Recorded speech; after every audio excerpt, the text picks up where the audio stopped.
If you work the land, you just got to be a jack of all trades type. There's just too much to do. So if you got to be a welder or a farmer or a ditch digger, that's just who you are that day. Then tomorrow you can be somebody else.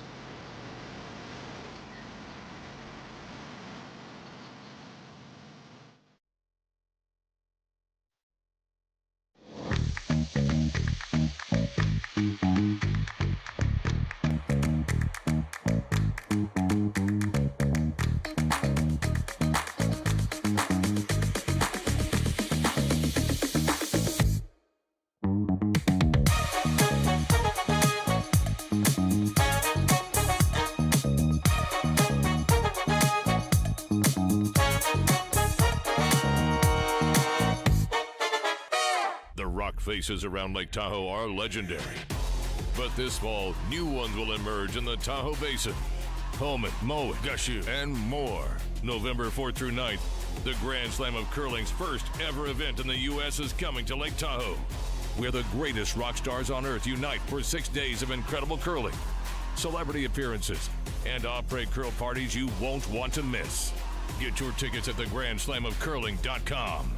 Let's rock!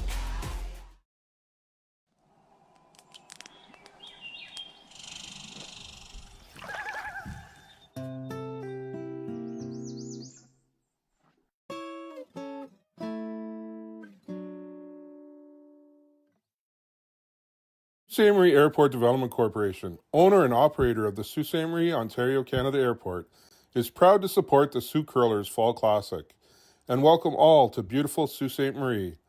The Sault Ste. Marie Airport, go there to get anywhere.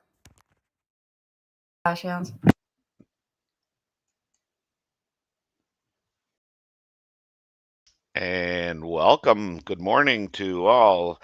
We're here at the Henderson Metal Fall Classic presented by Kioti Tractors of Ontario. Coming to you from the YNCU Community Center here in Sault Ste. Marie. We started with 19 teams and we're down to just 4 now in this triple knockout just to get to the championship round.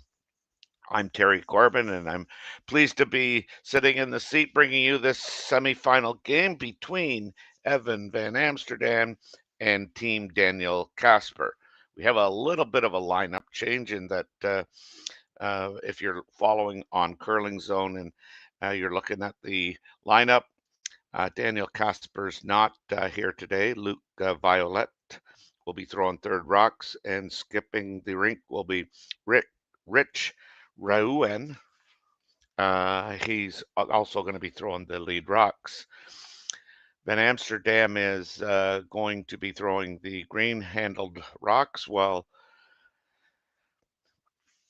Team Casper will be throwing the yellow rocks. To get here, Evan Van Amsterdam and his team went 3-2, and then defeated two-time defending champion Matt Dunstone in a quarterfinal game to get to this game, whereas Team Casper, they went 3-1 in the preliminary round, and they defeated Reed Crothers to get to their spot. So first end action, we are in the second stones. This looks like this is Aiden Oldenburg, I believe, throwing rock now. And if I'm correct, this would be Jason Ginter throwing second rocks for Team Evan Amsterdam. This is a relatively new team from Edmonton, Alberta. They've had a little bit of success. I think they made the finals of the Saval Grand Prix earlier this year. And we're going to be playing a wide open end by the looks of things.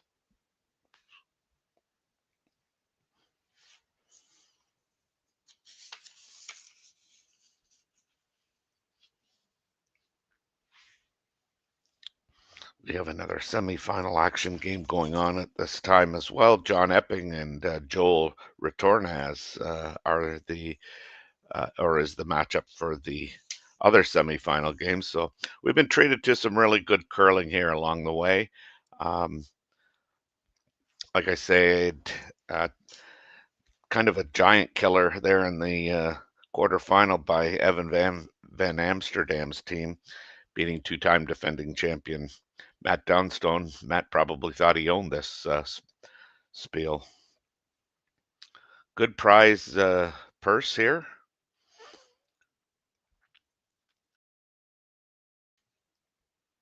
Ice has been very good from the action that I've been able to call. But we're just going up and down the ice here, trading shots. We do have the clocks here this weekend, so this is not atypical to have a team or teams try and keep a pretty clean end and save and bank some time.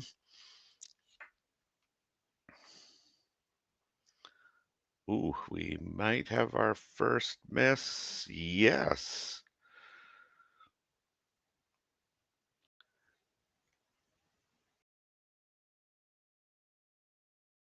I don't know if that was just a little bit down weight or not, but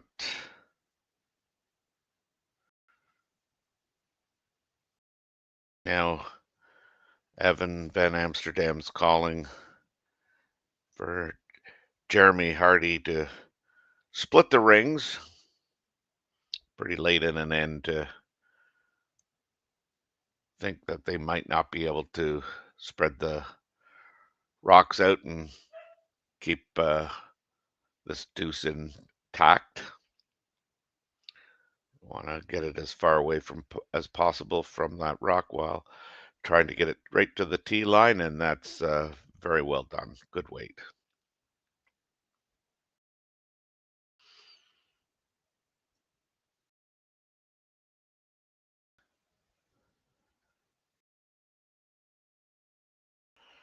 Conversely, now I think we're going to see Team Casper to try and get those rocks just a little bit closer.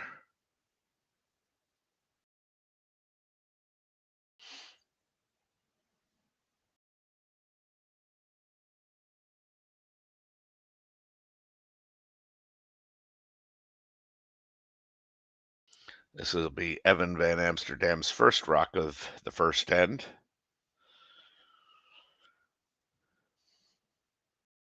Ideally, trying to roll across the center line, get a little bit closer where he may have a possibility of a double on his last rock.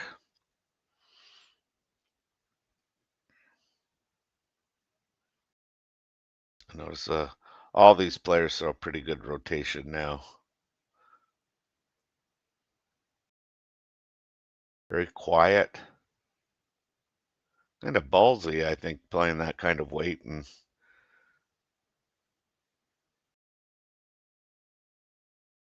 just hitting a quarter of it. However, very successful. Accomplished everything that he wanted to do. Got that rock on the other side of the center line.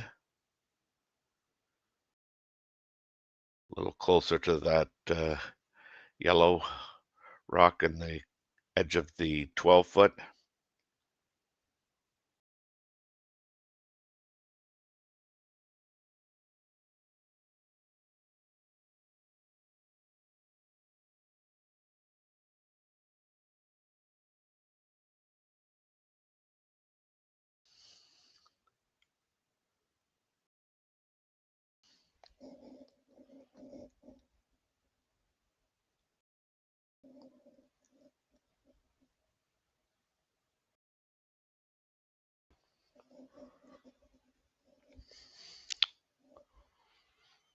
Really good shot there.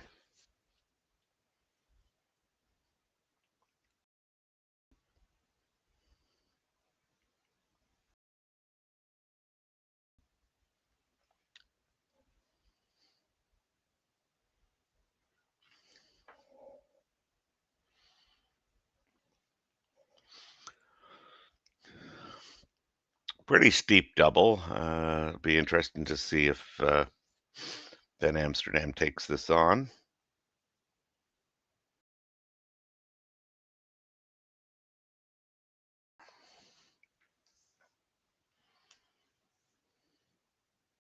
Have to think he's throwing a little bit more weight than he did on the first one. Sweepers on this one right away and hard. Oh, great execution. So that'll leave Team Casper the blank end. Just find a piece of ice that they want to have a look at. Opted to throw the in out on the intern. So, uneventful. Nobody got hurt. So after one end, no score, and Team Casper will retain the last rock advantage as we go to break.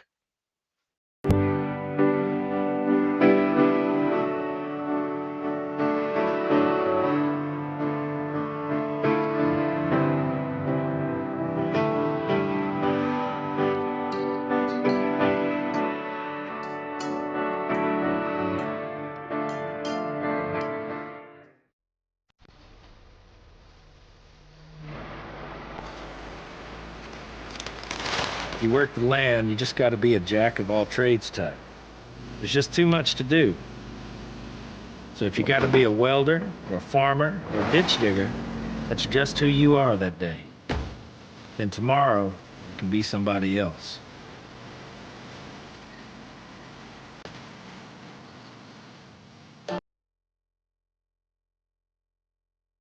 Hey Ben, what's the Aztec Safety online e-learning website again? Yeah, that would be aztecsafety.com. Fire extinguisher and firefighting, we'll send that one to Paul. Ah, now here's a course I should probably take. Conflict resolution. Power line safety. Yeah, I thought it might help me with my line calls. Did you know this Aztec website has over 100 safety courses? Jeez. Aztec Safety online course. Ground disturbance. Could have used that a few seconds ago.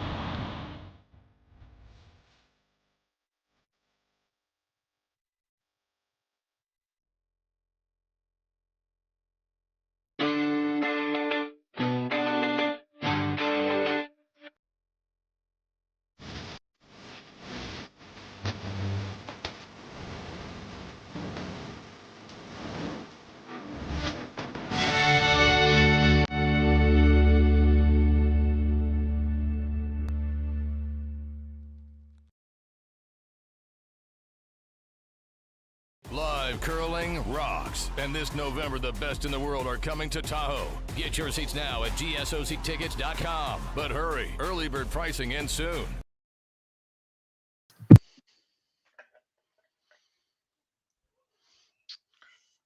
Welcome back to the YNCU Community Center here in Sault Ste. Marie. We're in the second end here of action.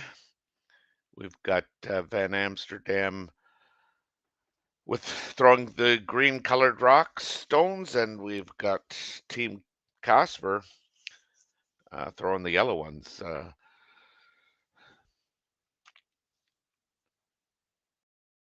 We've got two Amsterdam rocks in play here, one on as a center guard, not touching the center line, but acting as a guard, and we've got one in the rings, and Team Casper is elected to play the hit and roll. This curling rink is an 8-sheeter, and they use sheets 1 and 8 for bleachers during the preliminary rounds, and now that we're down to just 4 rinks, they've even shortened the ice up where they've brought the bleachers in a little tighter. And you can also see there it's like a mini stadium, and the other semifinal game between John Epping and Joel Retornaz is going on beside us.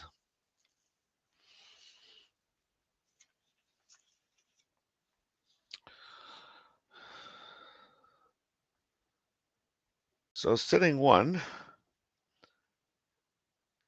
Team Casper's gonna try and make a hit here. I don't know if they're trying to roll right under. They do have the hammer. I would think that they would prefer to roll to the wings. Oh, and that looks like it's absolutely perfect.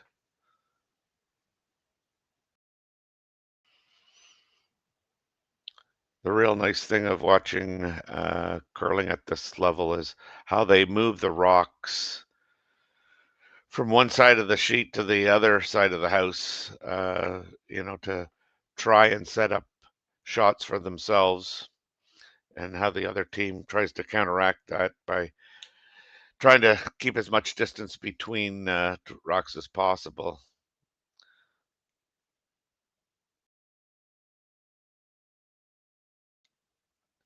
There's another kind of example. I mean, Van Amsterdam would like to get that where they can utilize it as a potential catcher.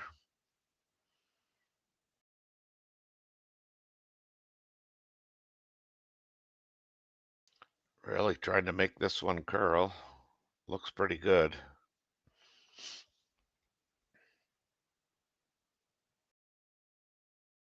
Another fairly wide open end here in end number 2.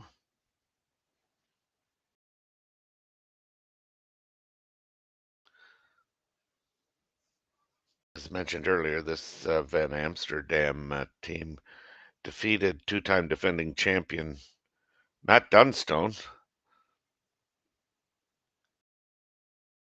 in the quarterfinals.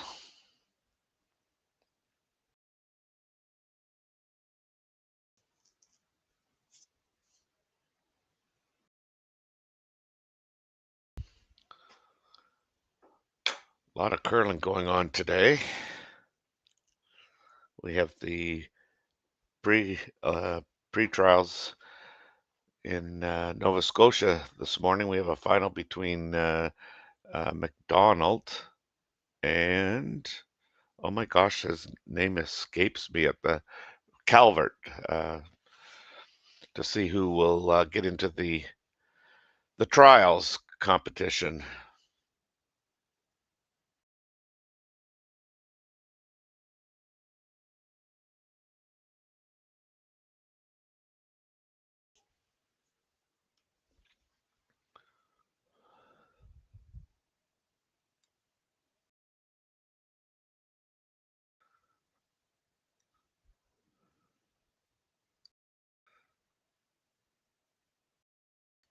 Jeremy Hardy with a takeout. They'd like to get this behind. It's now moved up the rings here to closer to the tee line. And of course,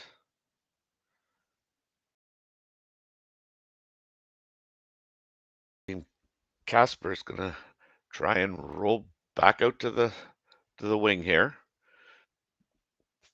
Not only keeping this simple, but keeping this blank end very much alive.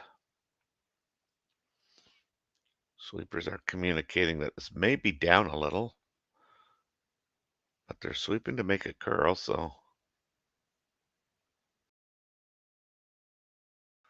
another good shot. I really like the chosen selection here of weight. They're not bombing it down there. That's really important for them to stay, because they do not want to give Van Amsterdam an opportunity to go around that center line guard.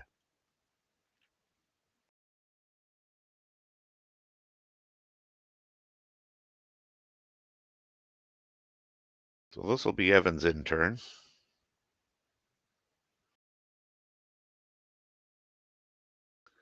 He would love to get a force going here. I think the only way that's going to happen is if he makes a really good roll. And if anything, forces the Casper team to throw the out turn.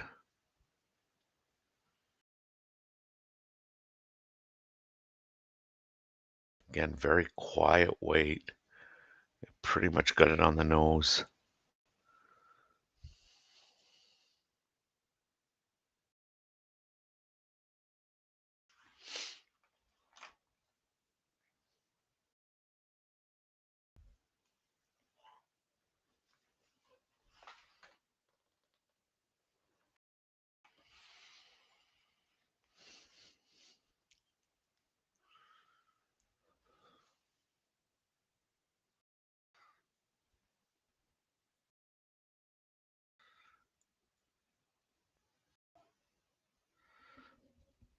I hope I got Luke's last name correct, Violetti.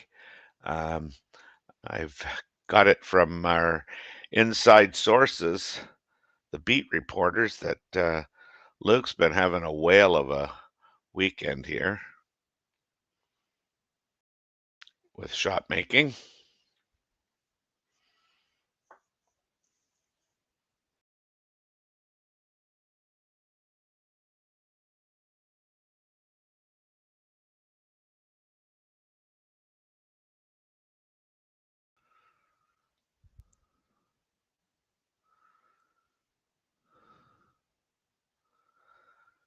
Well, that's our first real good effort to get that stone underneath the corner guard.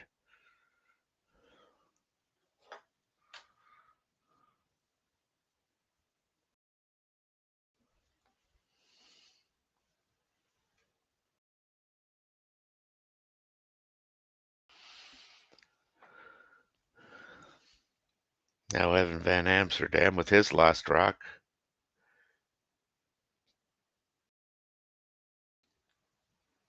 Not sure he can get much of an inside roll here. It's going to be very, he may just opt to hit and take his chances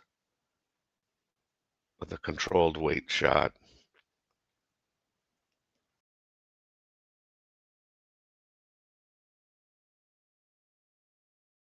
He can go on it now and make it curl. Yeah, it's pretty hard to get an inside roll there. You'd have to play it too cute with very, very quiet weight, and that would have entailed a lot more risk. So Luke throwing last rocks for Team Casper is going to go down and try and hit and roll out and maintain the hammer and go to the third end.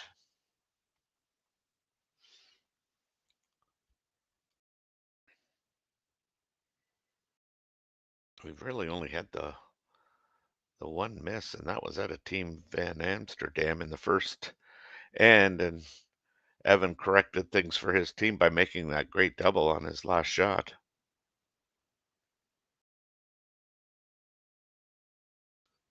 So Team Casper for the blank.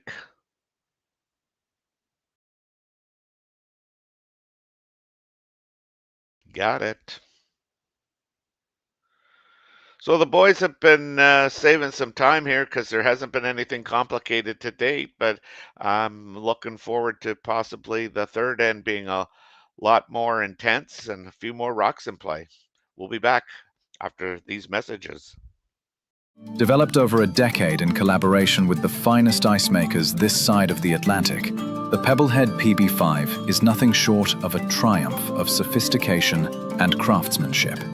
Weighing less than half its lumbering copper predecessors, yet boasting tenfold their durability, the PB5 delivers perfect, consistent ice, time after time. The PB5 by Pebbleheads.com. The apex of ice-making ingenuity for the roaring game of curling.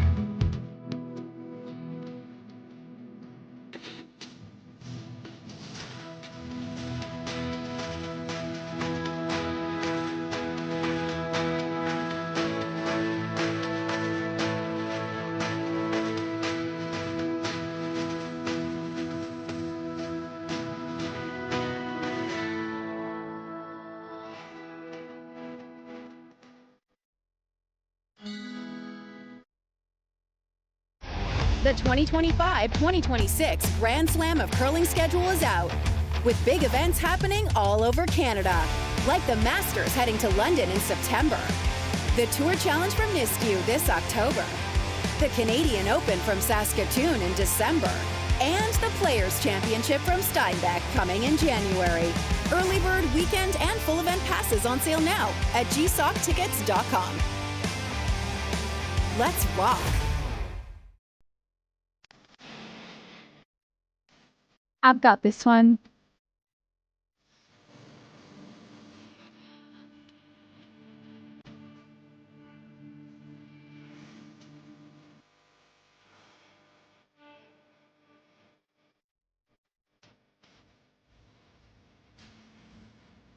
So, how is that? Wonderful. Now let's do it again. BDO Assurance, a commitment to quality.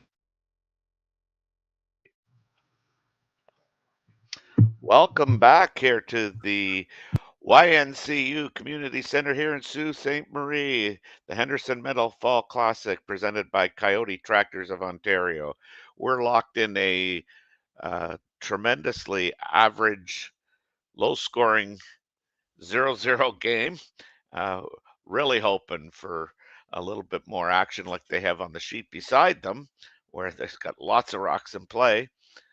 This has been fairly wide open, but I see now that the center line guard has gone up, and Team Casper's decided to go around it, followed by Team Van Amsterdam asking Parker to try and freeze on top of it, just a little short, but yeah, we now have rocks in play. This is what we're looking for.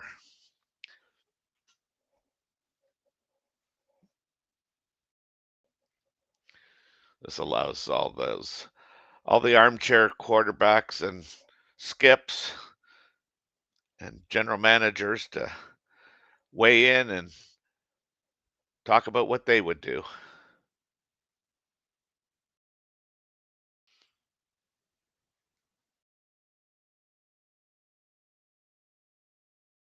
This is going to have to go.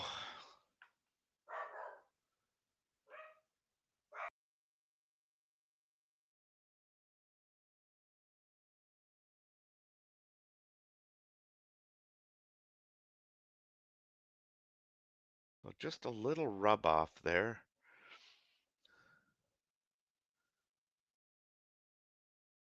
You could get to the nose, I think, of that and roll under.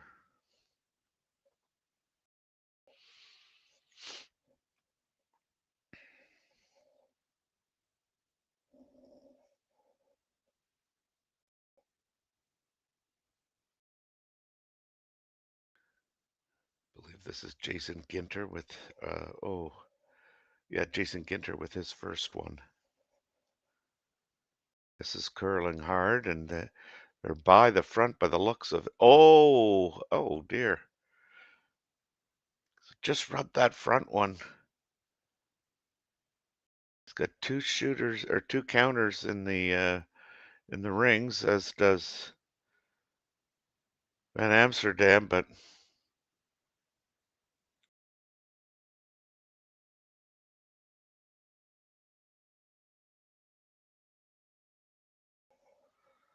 Team Casper trying to remove that rock on the wing and sit three.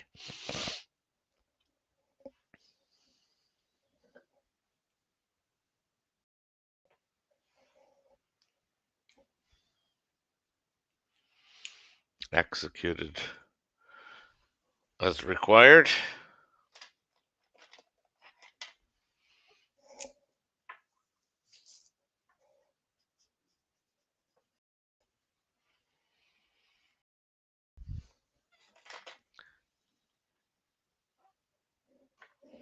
Evans looking for a double takeout here.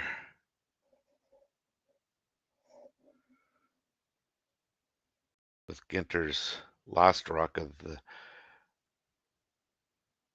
end, but he's not going to get it. He's going to end up hitting and rolling to the wings. I don't know whether that was just a miscue on weight or whether he might have got wide with that, because they would have definitely liked to have got into and underneath their own stone here, because they're fighting this without this end without the hammer.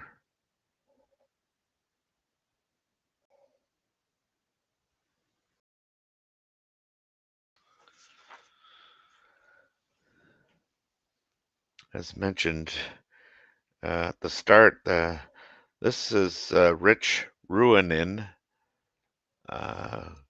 skipping the team, but he is throwing lead rocks. This is Ben Richardson.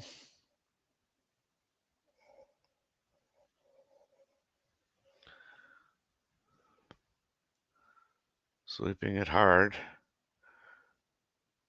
I think they got to be pretty pleased with that. Any attempt at a double and rolling into the middle probably take the green stone and kick it out the side.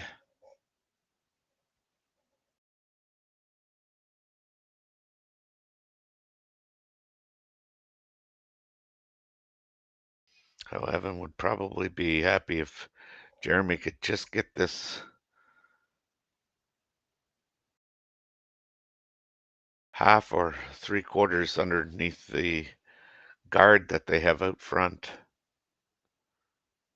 This is thrown with a lot more weight than they have been throwing there. This is close. Oh, gonna roll too far.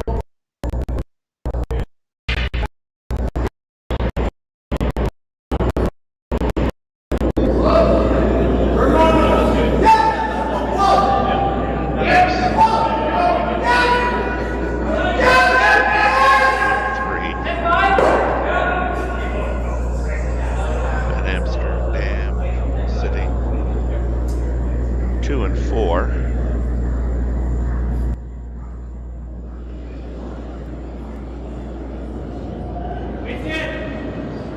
Everybody these days at this level is really sound mechanically with their deliveries.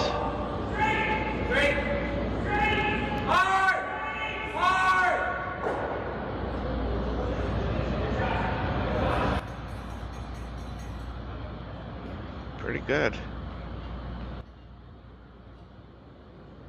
See if he tries to play second shot and flop under to get shot.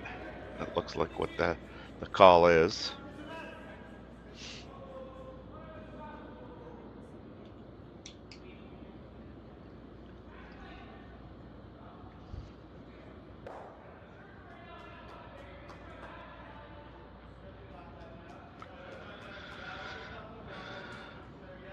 Having a little discussion. Not sure that they're all in on that shot.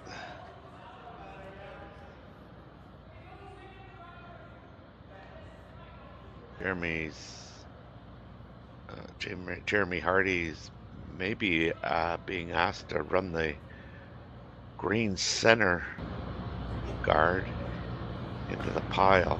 I think that's what they ended up going with.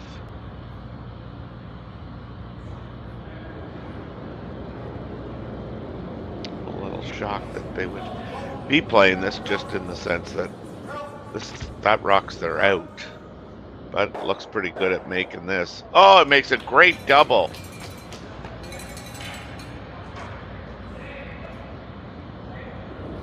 This broadcaster is the one that looks like he's got egg on his face. Little extension at the end. Outturn, peel hit, nose, catches the other yellow one on the back of the 4 and makes the double and rolls over towards the yellow rock. That couldn't turn out any better, I don't think. Now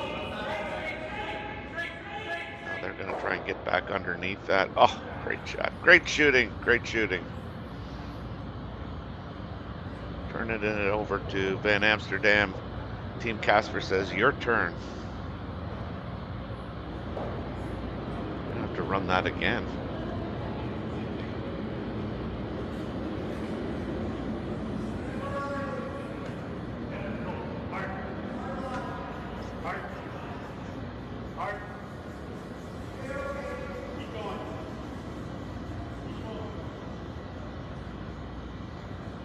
It's not hard to see why these two teams made it to the semifinals. In the background you can see the clocks. Both teams have lots of time. Didn't burn a whole lot in the first two ends.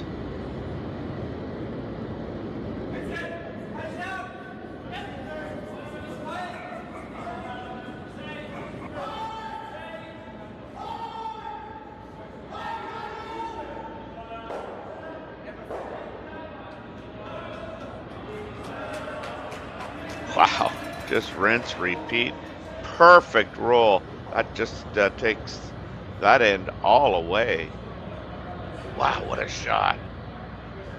What a shot.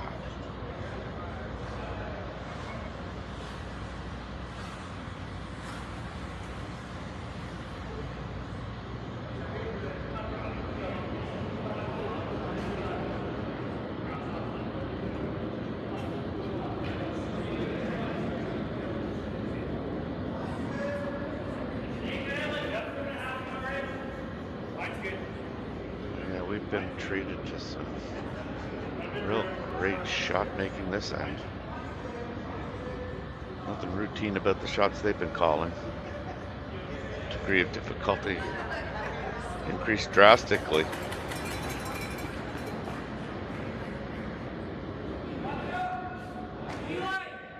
Now Luke throwing last rocks for Team Casper, trying to go in and around that center guard, see if he can muster up a skip's deuce.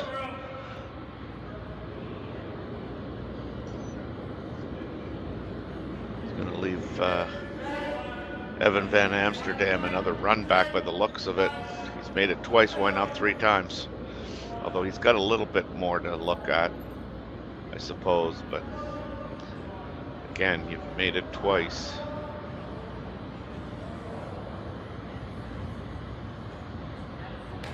These are just not gimmies, but I mean, not only are they making them, but they're making them so precise with rolls and making doubles. And I mean, that last one by Evan was perfect. He makes the run back and rolls right over and freezes on top of that.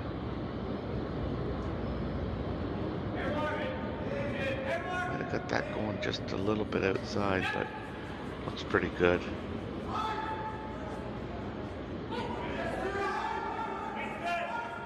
Routine.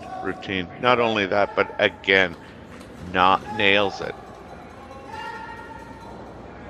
He forced him big time. Well, those last three shots by Team Van Amsterdam are just incredible.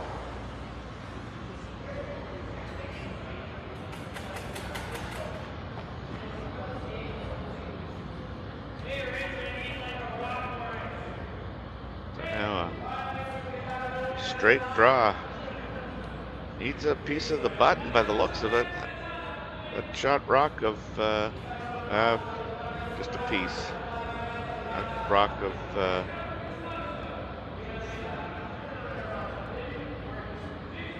Evan Van Amsterdam is full for. So last rock of the third end.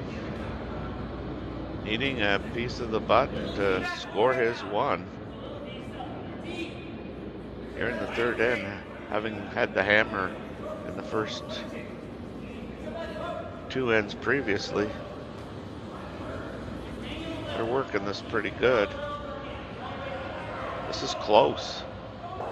This is real close.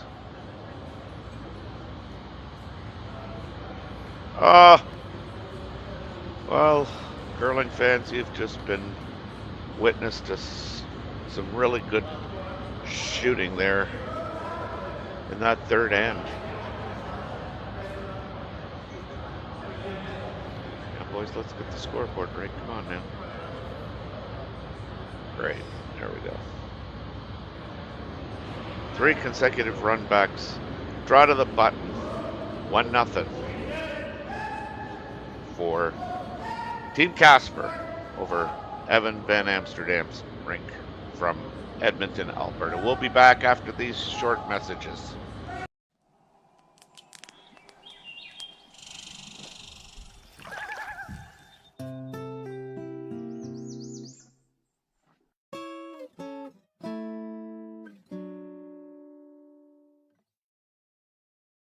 Developed over a decade in collaboration with the finest ice makers this side of the Atlantic, the Pebblehead PB5 is nothing short of a triumph of sophistication and craftsmanship. Weighing less than half its lumbering copper predecessors, yet boasting tenfold their durability, the PB5 delivers perfect, consistent ice, time after time. The PB5 by Pebbleheads.com, the apex of ice-making ingenuity for the roaring game of curling. Live curling rocks. And this November, the best in the world are coming to Tahoe. Get your seats now at gsoctickets.com. But hurry, early bird pricing ends soon.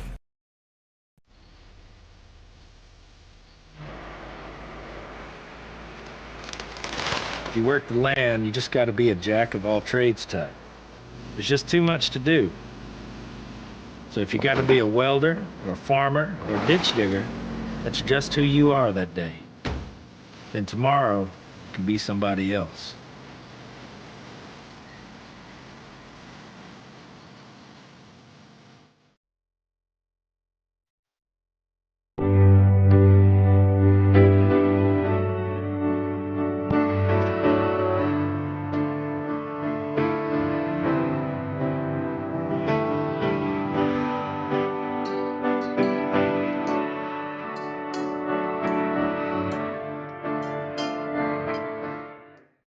Ste.Marie Airport Development Corporation, owner and operator of the Ste.Marie, Ontario, Canada Airport, is proud to support the Sioux Curlers Fall Classic and welcome all to beautiful Sault Ste. Marie. The Sault Ste. Marie Airport. Go there to get anywhere.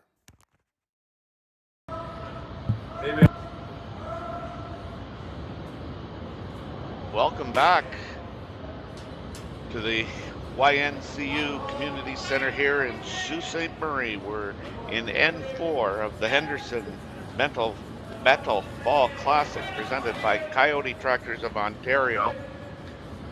We've just been treated to an absolute gem of an end in the third end. Some great shot making by both teams. It ended with 3 consecutive runbacks by Team Van Amsterdam and a draw to the button by Luke Violetti to score his 1. And now Van Amsterdam gets a shot at the hammer after 2 blank ends and a score of 1 by Team Casper. We've already got some rocks in play. Needless to say, you can see on the sheet beside us, that's kind of status quo, rocks in play. Looks like a good crowd there this morning for 9 a.m. So I hope some people made arrangements to go to church at a later time today.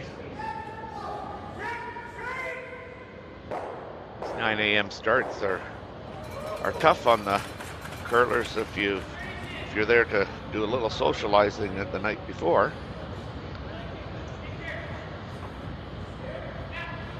However, when you look at these, the purse they're playing for these days in a lot of the spiels, the social aspect of the game has left us a bit. People are putting way too much time and effort into their bodies and conditioning, and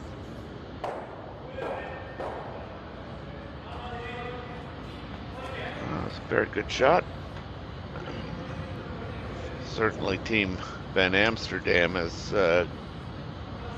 with hammer has got some rocks in play on the wings. They've got a corner guard. Well, they've got 2 corner guards there, and a rock behind it. This will be an interesting call by Rich.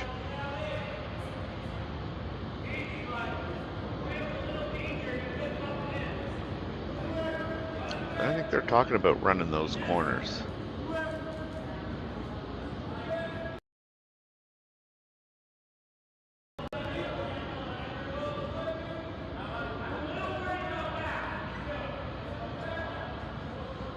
I think chasing it is definitely higher risk. I mean, at the end of the day, if you were to give up 2, you're down 1, and you get the hammer back. You just want to make sure you don't hang those really, really crooked numbers up. So they've opted for this. I like it.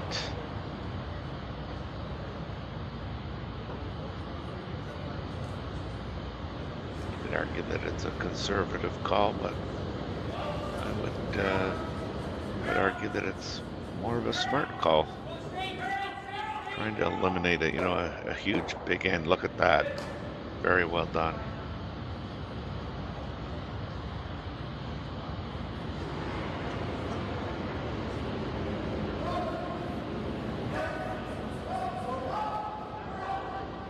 So now Van Amsterdam is going to try and roll underneath those 2 guards on the wing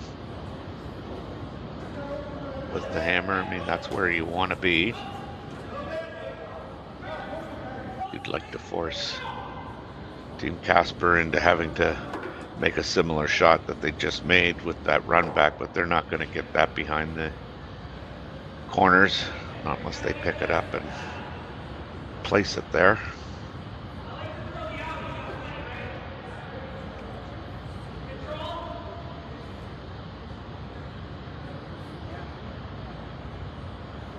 So now we have Ben Richardson from Team Casper, and they're from Chaska, Minnesota.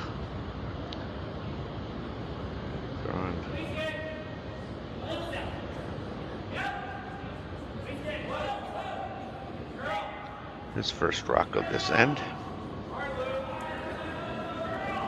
Really working this hard to stay in the rings behind that corner, but they're not gonna be able to keep it behind. I'm sure they don't care in terms of Team Amsterdam. I think they're gonna utilize their hammer and try and get in and around that corner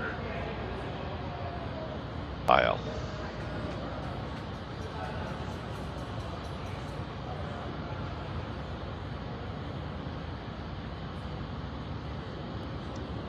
Jeremy Hardy, intern draw.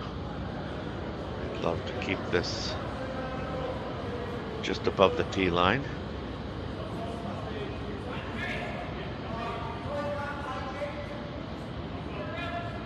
Ice conditions here have been extremely good. This is good. This has had good finish all week. There it goes. Might be able to chase that one.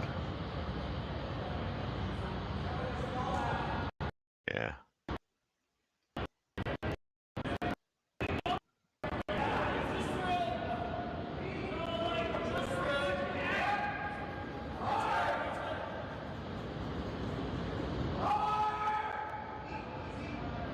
Rich Ruohonen asking Ben to play a very quiet wait, just enough to push it through.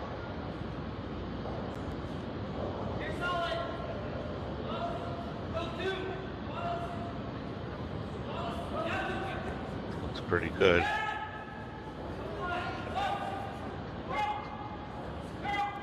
Have to make it curl a bit, yeah. Got it, they'll end up staying, sitting 2.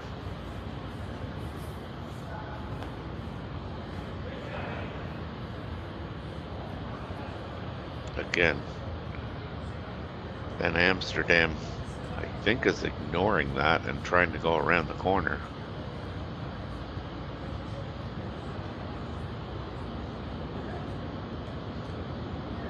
So I'm asking Jeremy to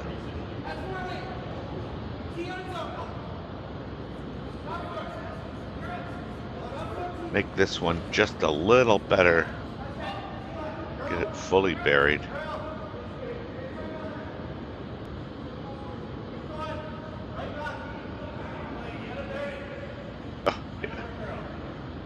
Weight control and the brushing has been spectacular. Luke not wasting any time saying I want to throw it right on top of that. Keep the force in play.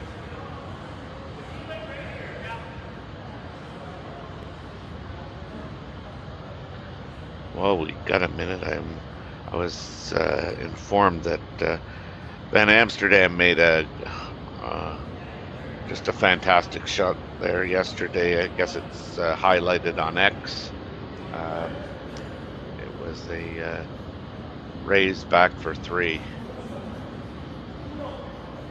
I'm not on X, so I haven't had an opportunity to see it, but I'll have to find a way to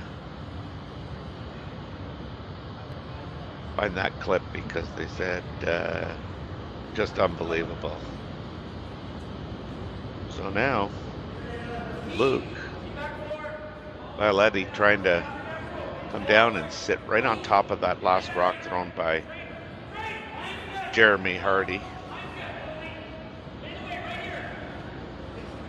Seems to be curling nicely here.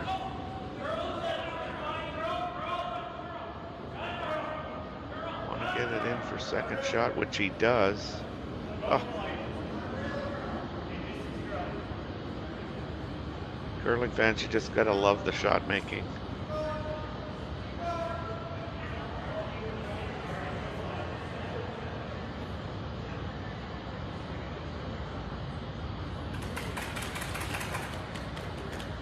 Van Amsterdam's going to try and come down and also sit on that.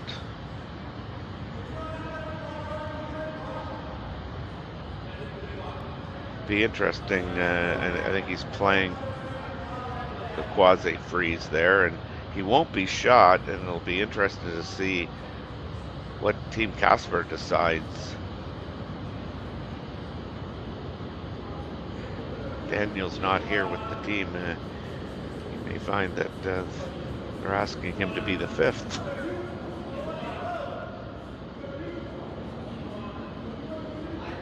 Boys are playing really well for him.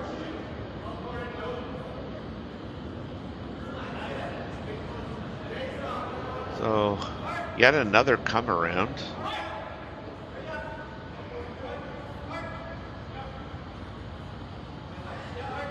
So just gonna curl a little bit. Want to get it to second shot. Oh my God. Absolutely perfect. I don't think that's going anywhere. You're going to have to look at the strong possibility of somehow finding a way to guard that.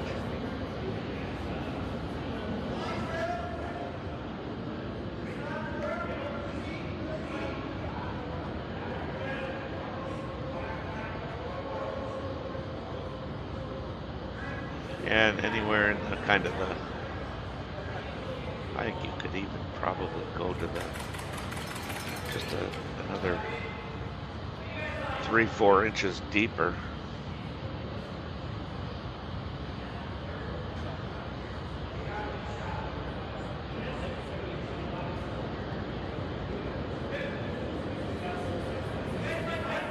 Talking anywhere from biting the 8-foot to biting the 4. I like biting the 4, but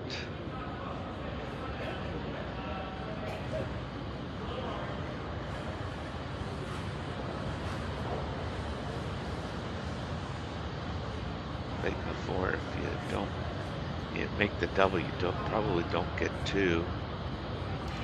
Unless, of course, you could slide it over and somehow kick that green out sideways.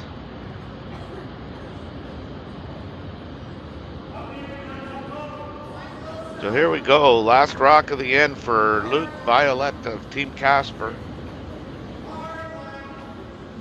Team Casper sitting the 1. I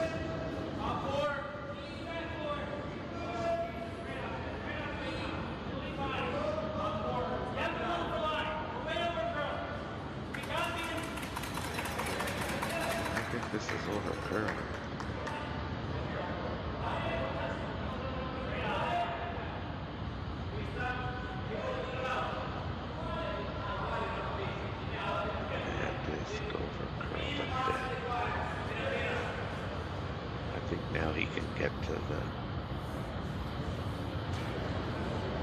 shot stone with back 12 weight, back 8 foot weight. He only has to move it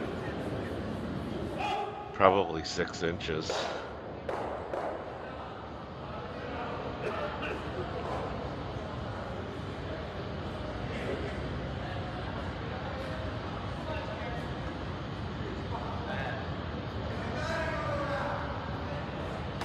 Looks like that's what they're playing.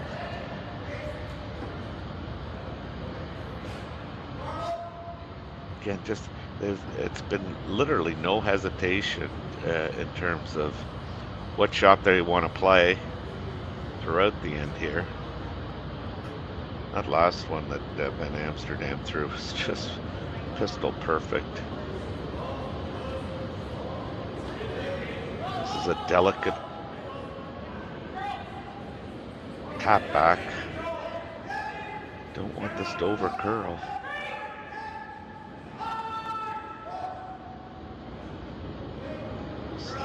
Again, this is just going to curl up a little bit. Looks great. Oh, he did. He did. They didn't get it far enough. Oh, my Lord. What a great try. I'm sure he's disappointed, but again, treated to some fantastic shot making. So after 4 ends of play, we're halfway through this semifinal game between Evan Van Amsterdam and Team Casper. The score 1-1, and we'll be back for the second half. For over 20 years, the Sandra Schmirler Foundation has granted more than $9 million to hospitals across Canada for life-saving equipment for premature and critically ill babies. In the past 4 years alone, $4 million has been granted thanks to the curling community's incredible generosity. The need continues year-round, and with your help, we can ensure every baby has the chance to grow up and become a champion, just like Sandra.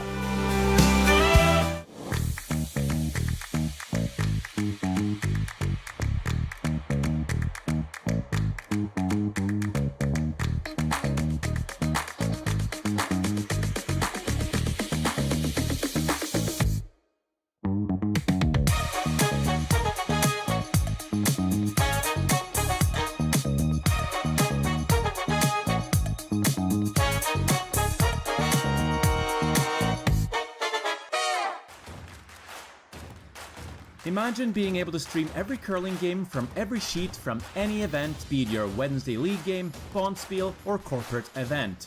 Curling Stadium offers an all-inclusive streaming solution featuring high-quality cameras, ease of use, great reliability, and minimal installation. Offering your sponsors customizable ad space on your streamed curling games and being able to sell video packages to your corporate events for increased revenue. With Curling Stadium, you can stream to any device, be it your mobile phone, tablet, or computer. Push the feed to your desired platform, be it Facebook, YouTube, or any other social media. Curling Stadium is simply the way forward. Where it's commonplace in other sports to televise every game, we want to do the same. Curling is a global sport, and it's time it gets the coverage it needs. Make your curling club the next Curling Stadium. Welcome to the RockShop.net, the official store for the Grand Slam of curling. Whether you're looking for the best hats, stylish clothing, fun toys, or unique accessories, the Rock Shop has it all. Shop online anytime at therockshop.net for exclusive Grand Slam of curling gear, or come see us in person at your next event. TheRockShop.net, where fans find their favorite curling gear.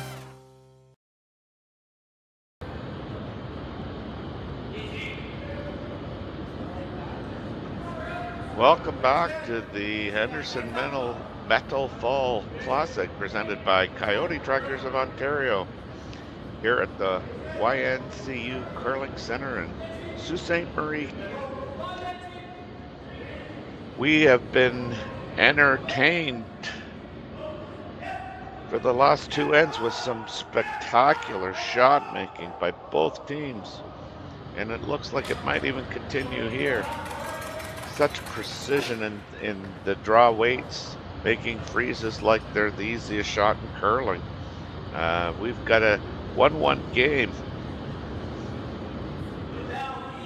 Team Casper's now got the hammer. They had the hammer in the ends 1-2, which they blanked and were forced in 3.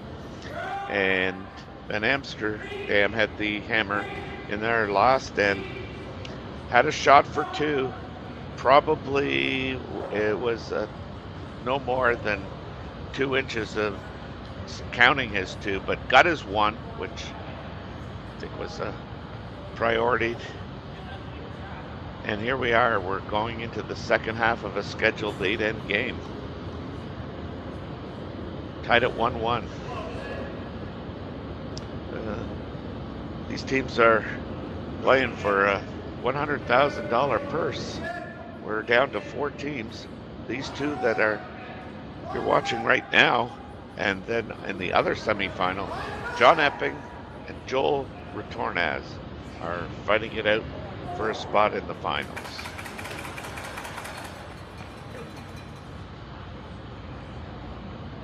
In that game, Joel Ruohonen scored a deuce in the second end, and that's been bookended by John Epping's 1 in the first and 1 in the third. So they're tied at 2-2. Both games, semifinals, tied 2-2. Or, sorry, tied. Our game is 1-1. Theirs is 2-2.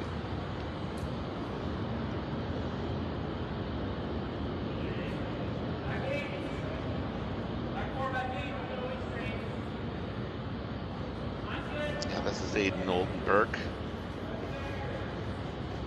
Throwing a out-turn draw in order to sit 2. They'd like to drag this as far as they can, preferably to the tee line, but it's not going to get there.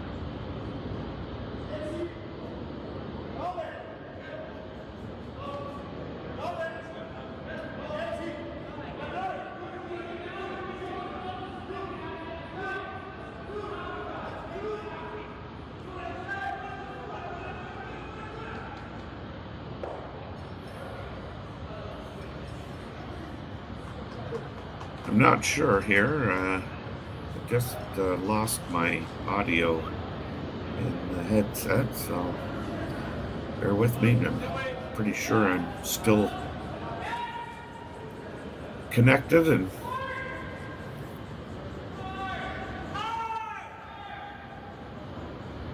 trying to get a hit and roll here. Oh, rolled a... We still got you, Terry.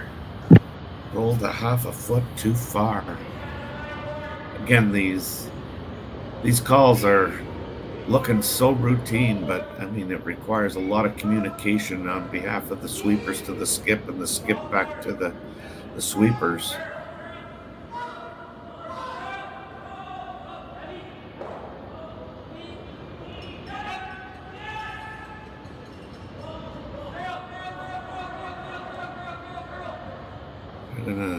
This, but it makes the 2 yellows edge on edge.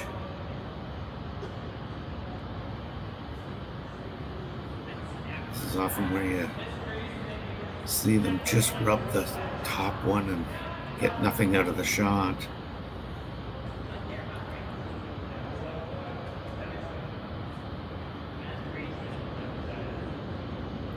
So this will be a relatively quiet weight shot.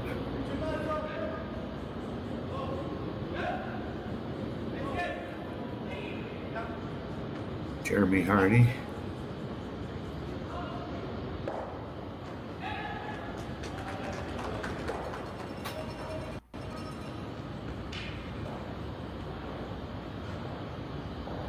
As soon as I said that, I worried about the dreaded curse that I might have placed on Team Van Amsterdam, but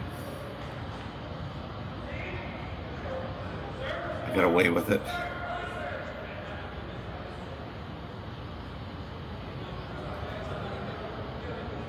So in an attempt to keep this deuce alive here, they would like to roll out of that area.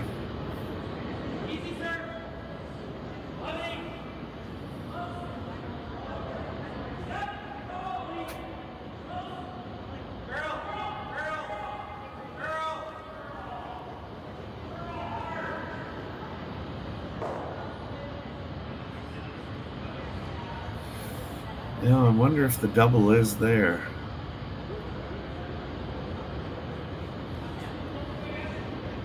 I don't think so.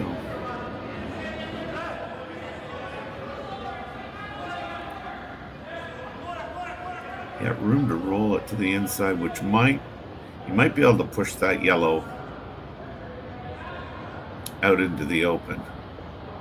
But you'd have to make sure the target the rock beside the broom right there gets removed from the rings. I don't think they're throwing a lot of weight here.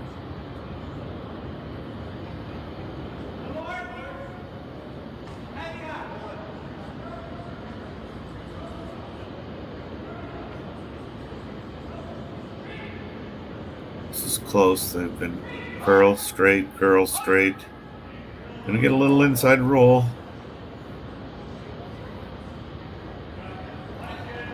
Still very accessible.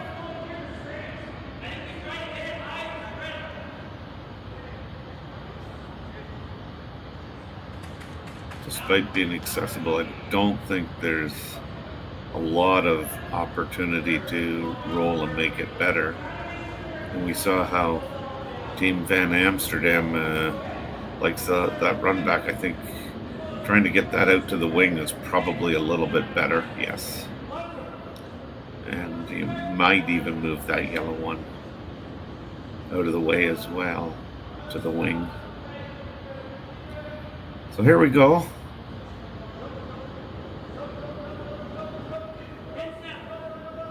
Ben Richardson, out turn.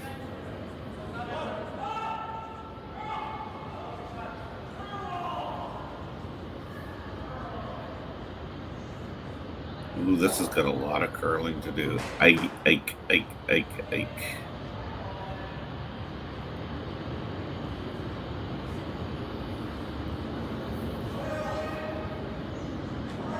Well, I mean, we potentially have a blank end in play again. I guess not potentially. We do have a blank end in play. Whether it comes to fruition is another story.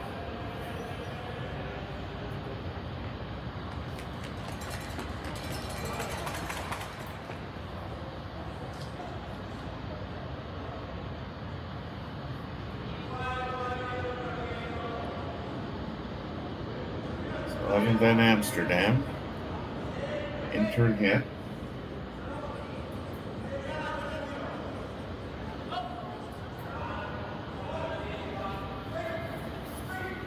Try and roll it. This is unbelievable. I mean, you can't. I guess you can make it better by rolling it another inch, but wow, this is just. This has been a clinic. These last three ends.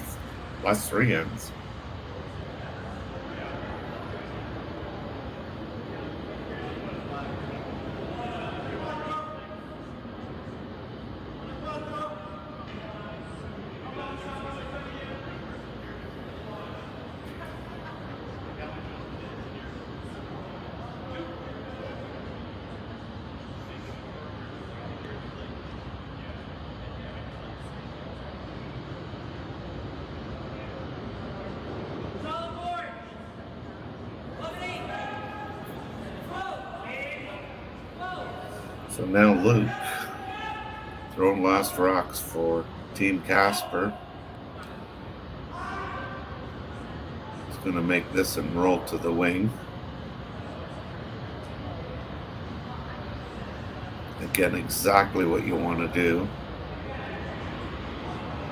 And of course, Van Amsterdam to try and get it again back to where it came from. Only totally covered. Good to see the competitors sharing a laugh or two.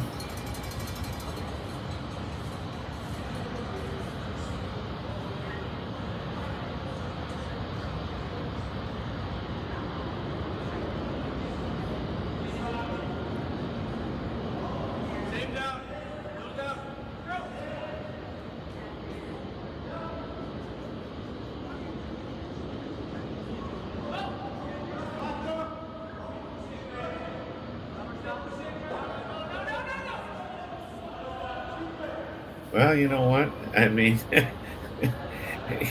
again, they're not afraid to give it a go. I mean, and it does change the turn. But at this level, you'd like to think that this is still a pretty routine shot for these guys.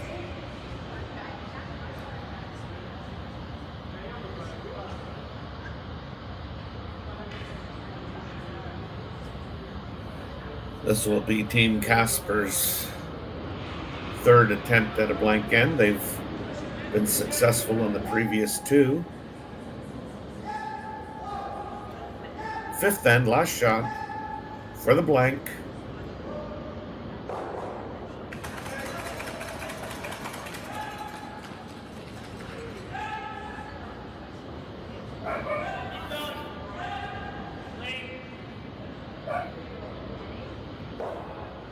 And made. So this is a low-scoring game at 1-1. It still has been very well curled. A lot of great shots been made, but we're gonna hope for more of this in the sixth end when we return.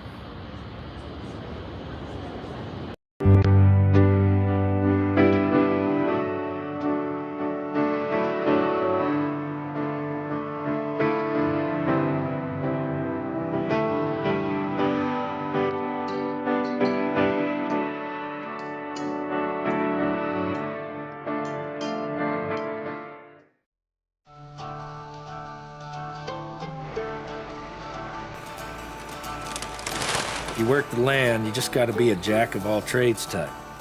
There's just too much to do. So if you got to be a welder or a farmer or a ditch digger, that's just who you are that day. Then tomorrow you can be somebody else.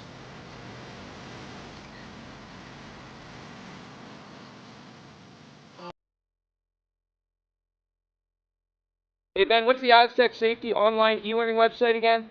Yeah, that would be aztecsafety.com. Fire extinguisher and firefighting, we'll send that one to Paul.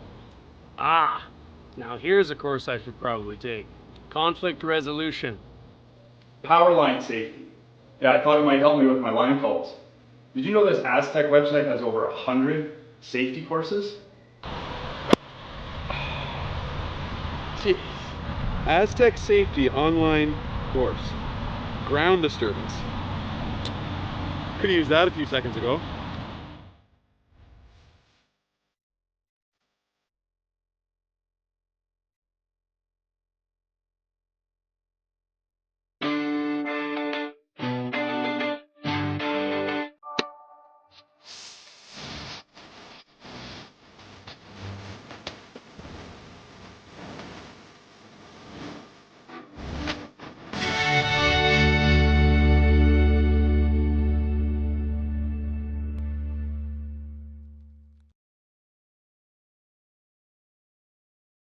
Live curling rocks. And this November, the best in the world are coming to Tahoe. Get your seats now at gsoctickets.com. But hurry, early bird pricing ends soon. I heard you say that. Welcome back to the Sault Ste.Marie and the Henderson Metal Fall Classic presented by Coyote Tractors of Ontario. We're here at the YNCU Community Center. Our spiel started with, I don't know if it was 18 or 19 teams. I thought I saw 19. We're just down to 4 teams left in semifinal action. Ben Amsterdam from Edmonton, Alberta against Team Daniel Casper from Chaska, Minnesota.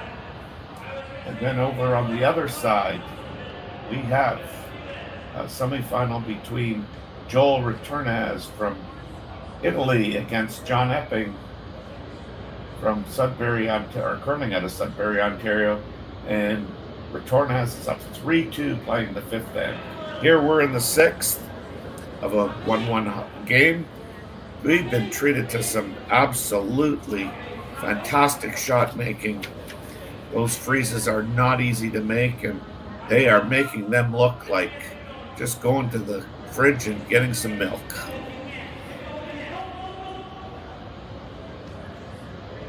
So we've got 4 rocks in play, I believe. Yes, 4 rocks in play. So the leads have finished their job of throwing, and now we'll jump to looking after the other 6 rocks with brooms in their hands.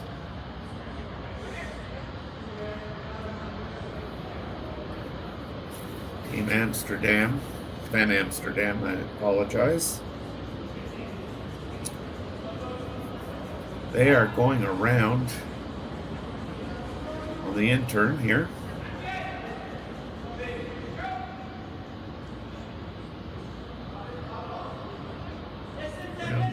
Around everything. This is starting to look pretty good. Love to get that just a little bit further, and they do. Top button. I think now Team Casper is going to have to look at cleaning out some of the debris out front.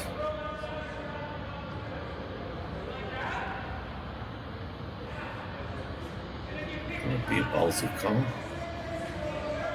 Trying to go off the biter on the 12-foot center line. Pull it into the rings. And that is the call.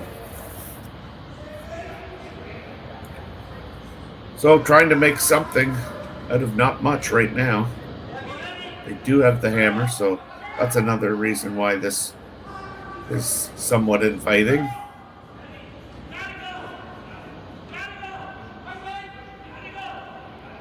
This looks awfully good.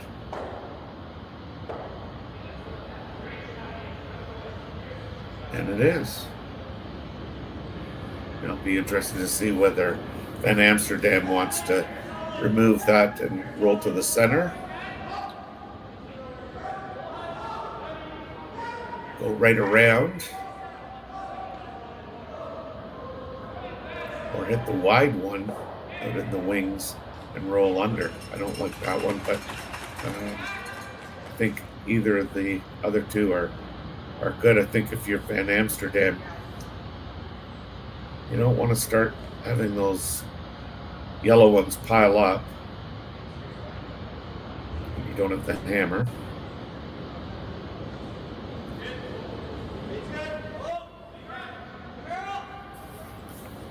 But Van Amsterdam was very aggressive when he had his one and only hammer.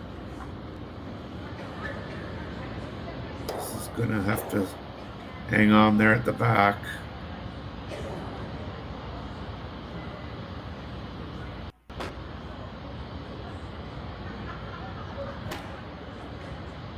And it doesn't, but I'm sure Team Casper's not that worried about that shot. Hanging back there. They are behind cover on second stone, or second shot stone. Now they're going to play a quiet tap on this one that's shot rock.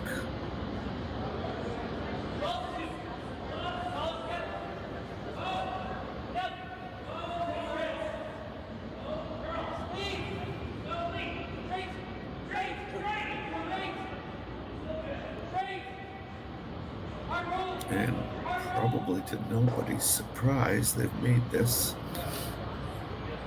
and they've made it good.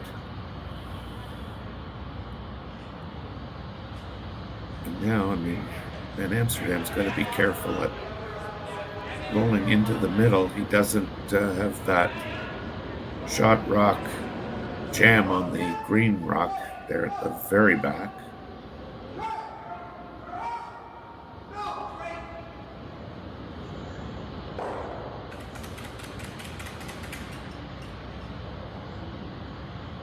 Interesting call here. Down to Vice Rocks.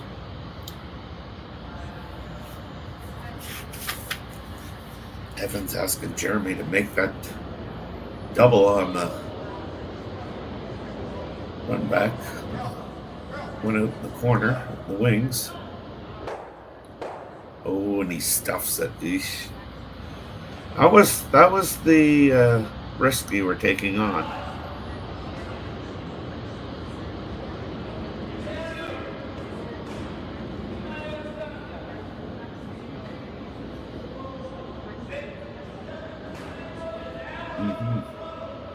That is a very good option.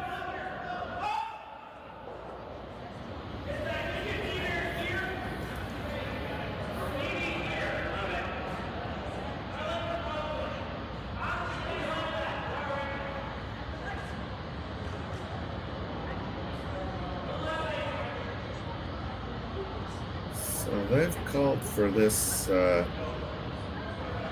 to the left side of center, and they've called for top 8 foot. That is going to leave Van Amsterdam opportunities to roll for sure.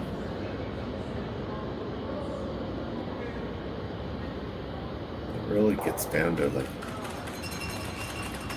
where can you really put this where it's advantageous to you?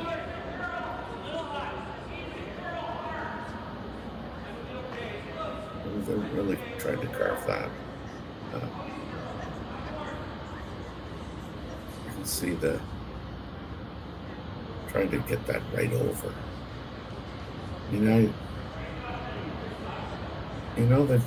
They've done what I think they really called for. So I just think now you've leaving Van Amsterdam's team opportunities to roll.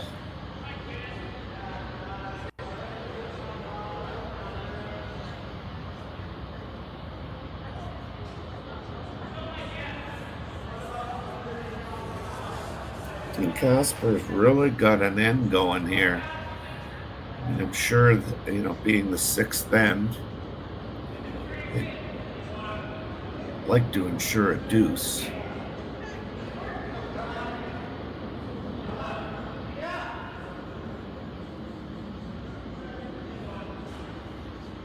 Three would be a bonus.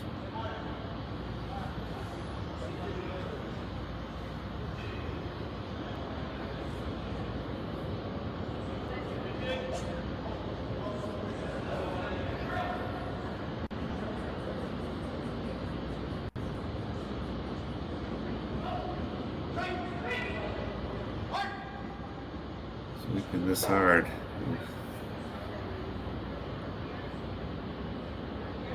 With Jeremy Hardy finishing up his 2 stones for Evan Van Amsterdam.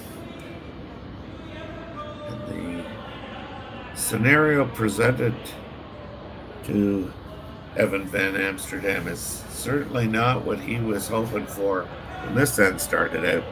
He's in real trouble here.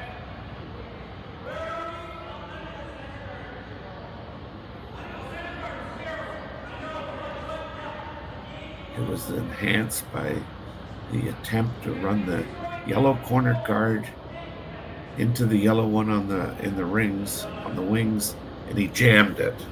Left the guard there.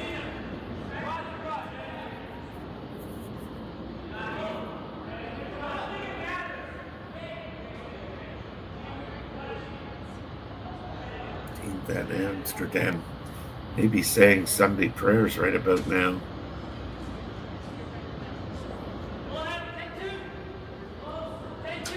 At this stage, there doesn't look like a lot of outs.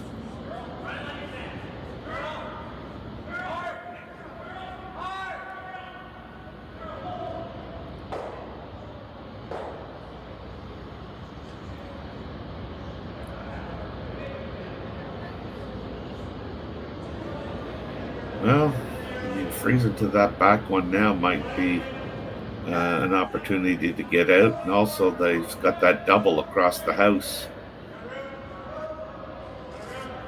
But again, you might jam. Maybe not. Guess you have to hit about a third of a rock, I'm going to say. And a third of a rock's going to miss that one on the back of the rings.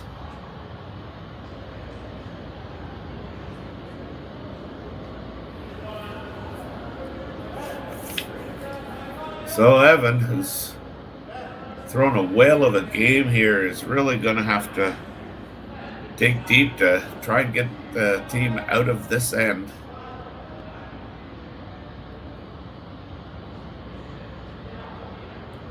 We've read the ice so well and all game.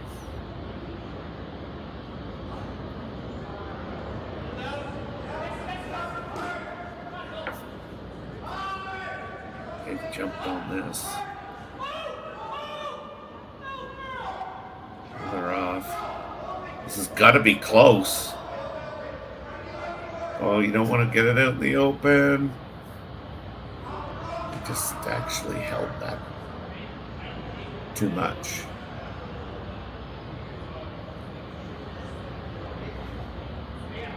So now Team Casper with an opportunity to sit 3.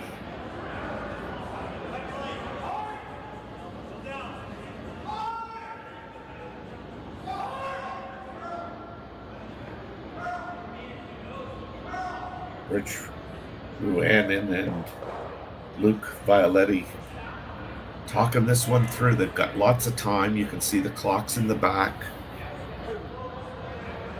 They've got well over 11 minutes. Oh, not well over, but they've got 11 minutes.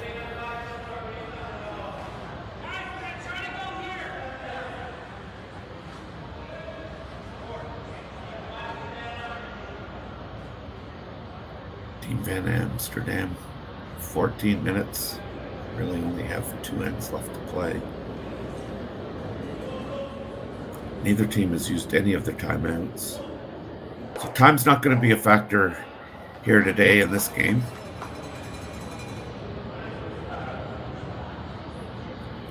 But you got to think that where this rock ends up is going to be critical.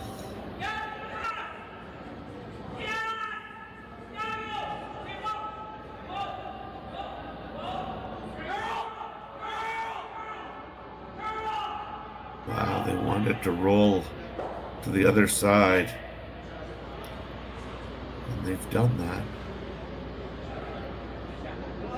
So I think he's just got the freeze, really, on shot rock, or go to the back one there, and then you are giving up 2, and if you don't make it real good, you're giving up 4.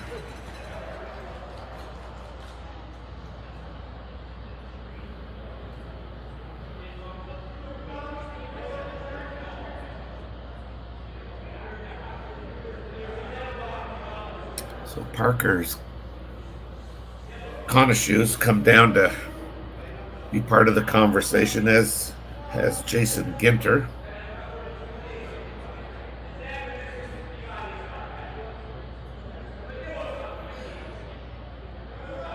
I think that's about your only shot. And if you just get it on the inside, you never know, you might get a break. If they can hit it, or any piece of it, it might roll into the pile there. So this might be the game. Team Casper sitting 3. We're down to 1 rock each. And this is Evan Van Amsterdam's last brick of the 6th end, the critical 6th end.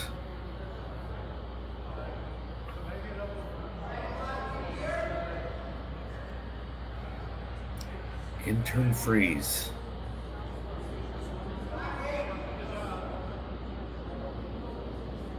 The rock is on the way. It's out of his hands now. It's up to the sweepers, and with assistance from the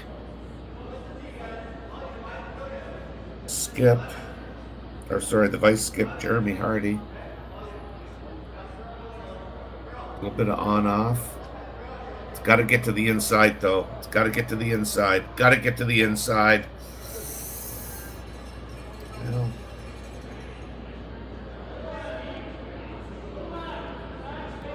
looks like there's 6-7 inches there. I don't know. Really would have liked to have had that on the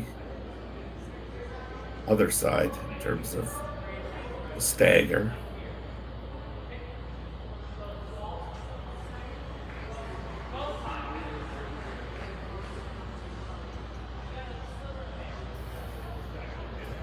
Team Amsterdam's going to be required to scrunch their toes and get all their curses out there and see if they can't avoid giving up this 3 or 4. So Luke Violetti, intern quiet weight. He's been playing well all weekend.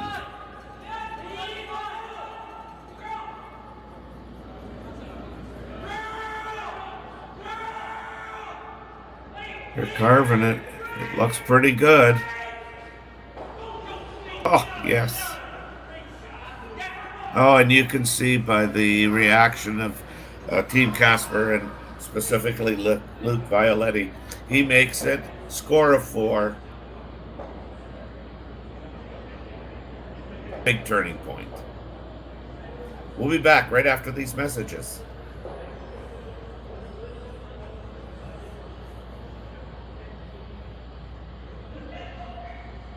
Developed over a decade in collaboration with the finest ice makers this side of the Atlantic, the Pebblehead PB5 is nothing short of a triumph of sophistication and craftsmanship. Weighing less than half its lumbering copper predecessors, yet boasting 10-fold their durability, the PB5 delivers perfect, consistent ice, time after time. The PB5 by Pebbleheads.com, the apex of ice-making ingenuity for the roaring game of curling.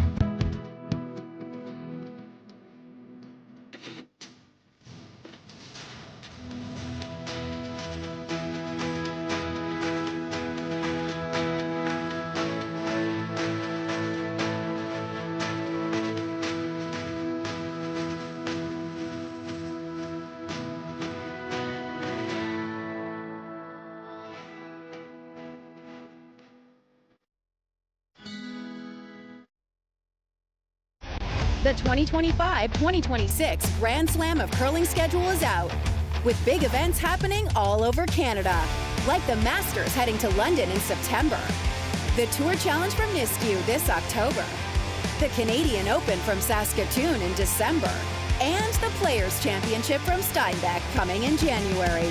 Early bird weekend and full event passes on sale now at gsoctickets.com. Let's rock!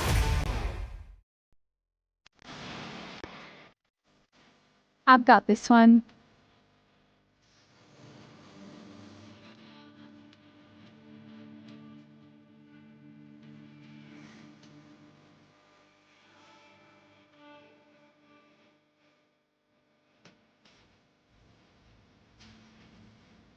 So, how is that?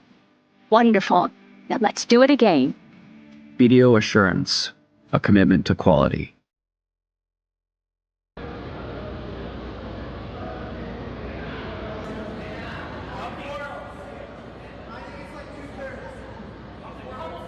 Welcome back to N7 here of this game between Evan Van Amsterdam and Team Casper.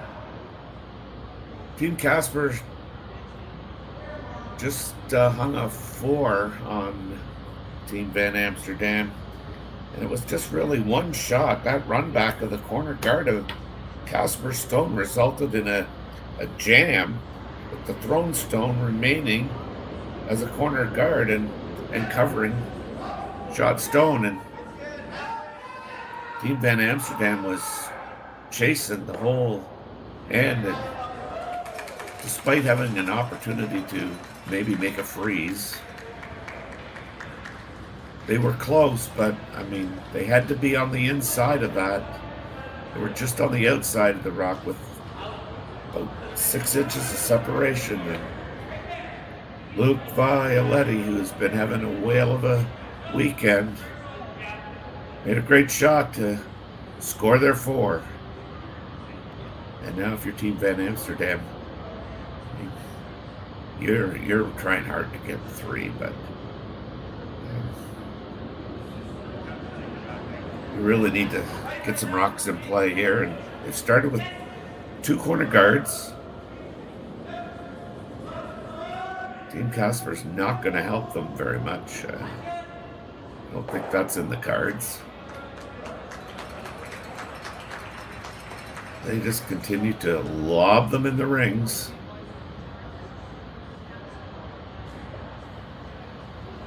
So now Van Amsterdam and his rink are going to have to try and utilize some of those rocks to manipulate their rocks in behind some corner guards. And you know that Team Casper is going to run up and try and eliminate those corner guards.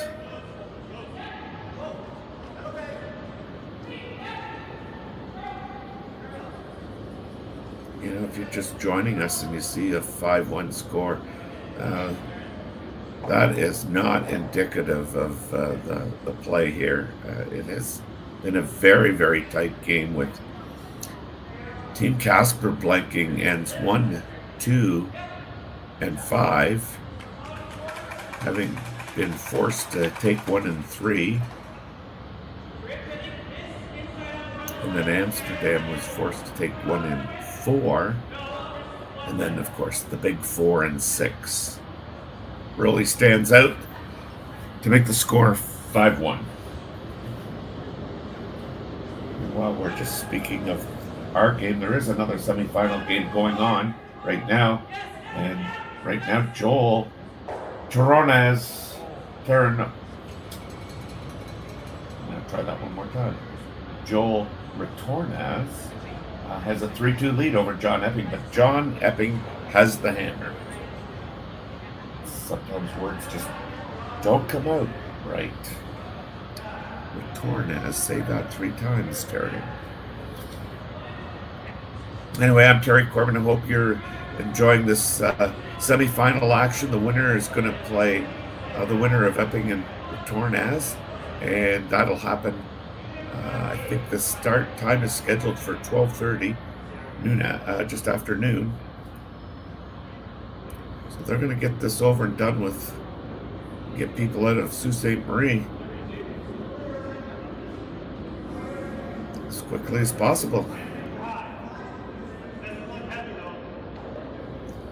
Well, that end is going to be so disheartening for Team Van Amsterdam. This young group of gentlemen have played so well. It's not like they, missed anything. It was literally, they just didn't make the absolute necessary shot that they had to. And again, those freezes, they're hard to make. Ooh, they didn't get this by. Now all of a sudden it looks like things have really started to unravel.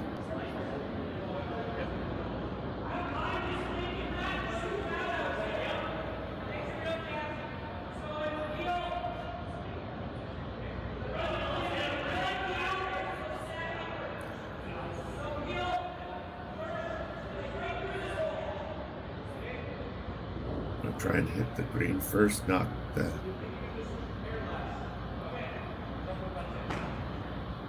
yellow one sideways, and potentially have the shooter kind of roll into the rings straight down.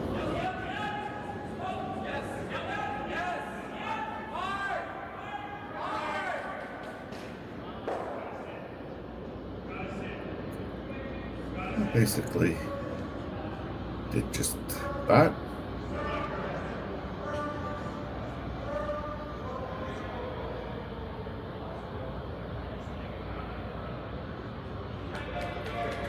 I think this young man sees the game really well.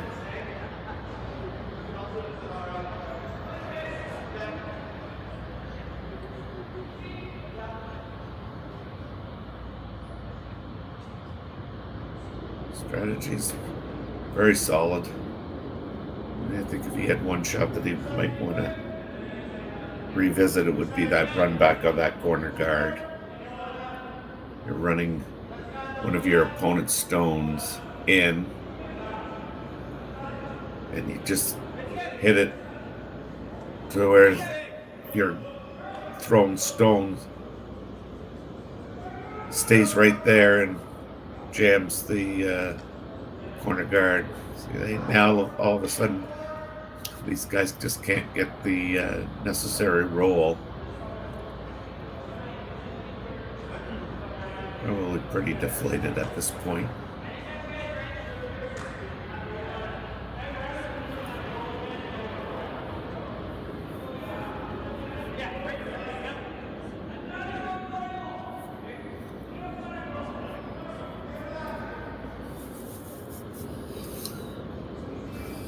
You would think Team Van Amsterdam has to score 2 to play the last end.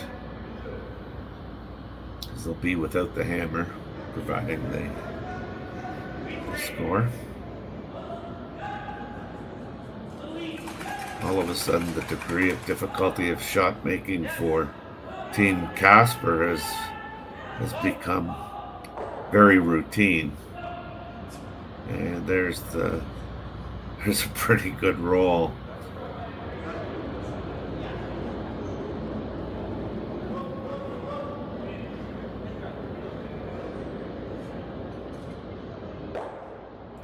Yeah, I think he's getting a little frustrated.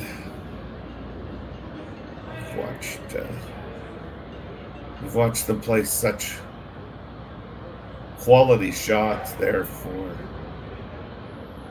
5 ends, and then the 6th end, it's not like they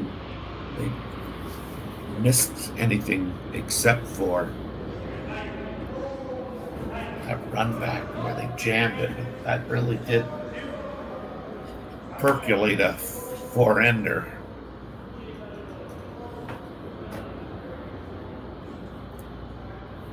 So they're going to talk about this. I mean, wow.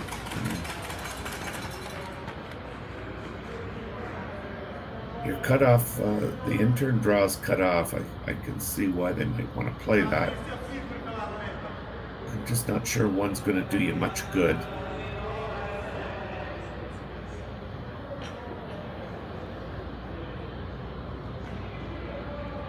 I think you gotta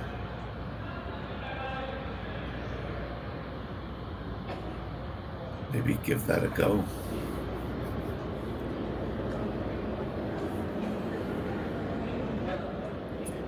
They need a lot of help here.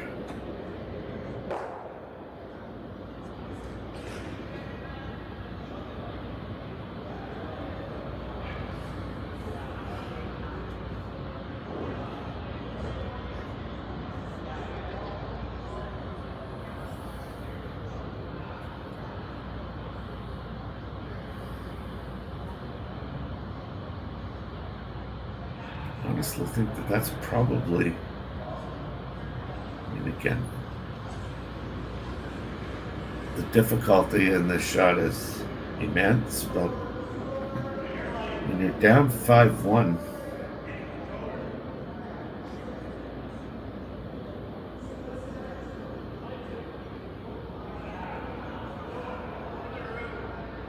you gotta make something, and your options are so limited. Those yellow rocks are sitting pretty good for Team Casper.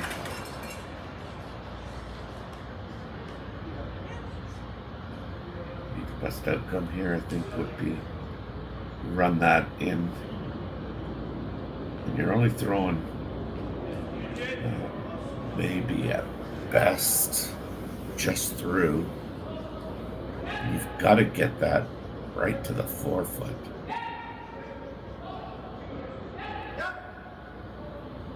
That'd be pretty close.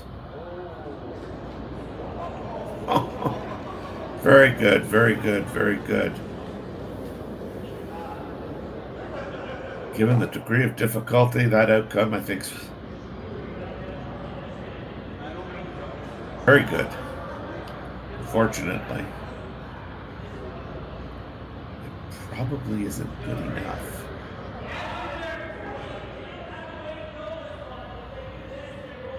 Team Casper still sitting 1.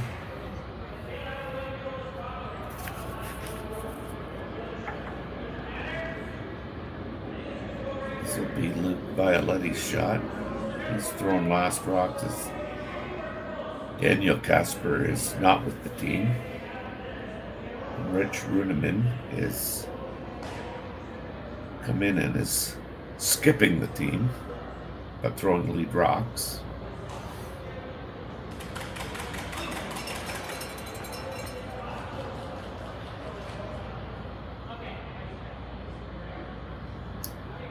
I think you can, they've called the timeout now. I think if you hit half of what you can see of that green rock with any weight, I would think it leaves the rings.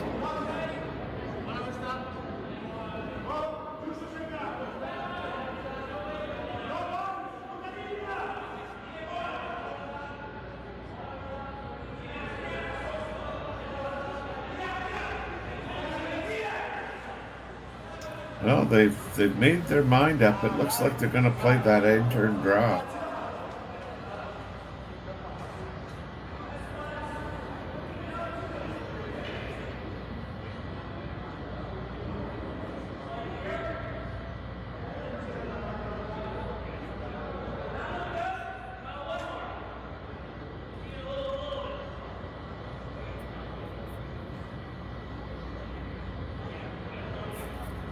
Luke's been so accurate here.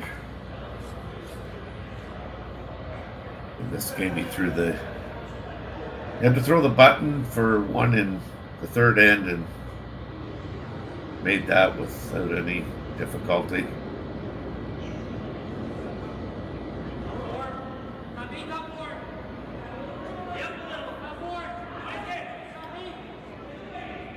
And our beat writers say he's been having a whale of a weekend here in Sault Ste. Marie.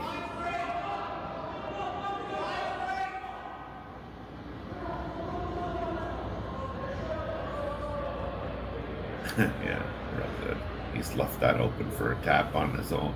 He's left that open so that he can tap that up if he needs to.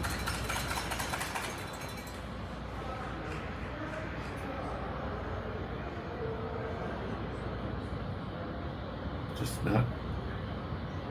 Team Casper's just not willing to help them at all.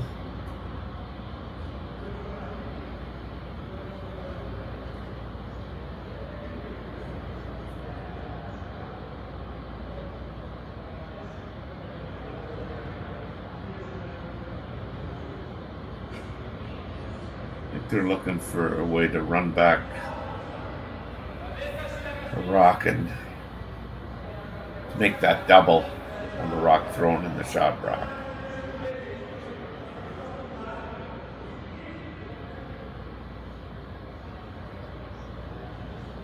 Rock in the full 8 foot's providing a little bit of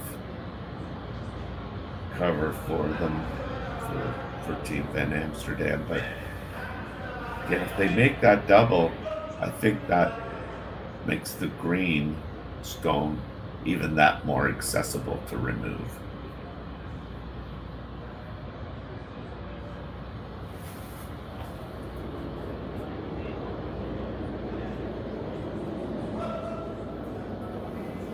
This is where it would be nice to have the players' mic so you can hear some of the discussion, because I'm sure at some point things that are brought up as possibilities get shot down rather quickly, because, well, if we do that, then they just do this.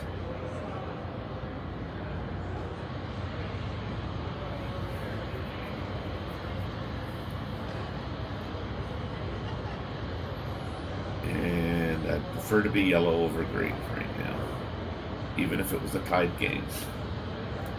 These rocks are in pretty good spots.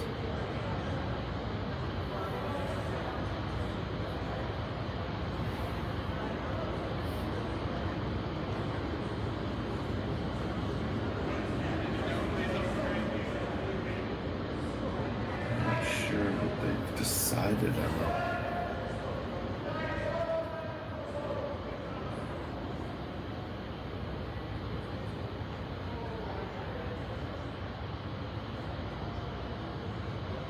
Jason and Parker just shared a little comment.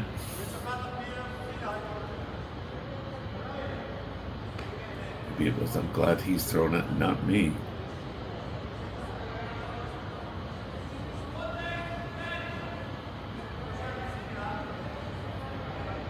So I'm just going to say, here we go, because I'm not sure what the call was, except that it's an intern. It's a hit.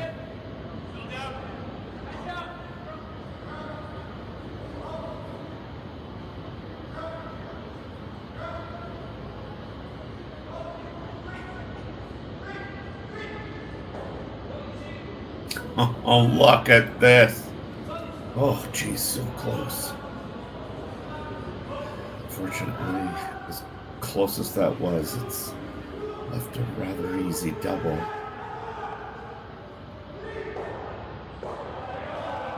To sit 4 and maybe 5. I don't think they care about if they sit 4 or 5. At this point, I don't even think that they care a whole lot if they give up 1. Hit that right in the crotch. And certainly the double's well worth taking on.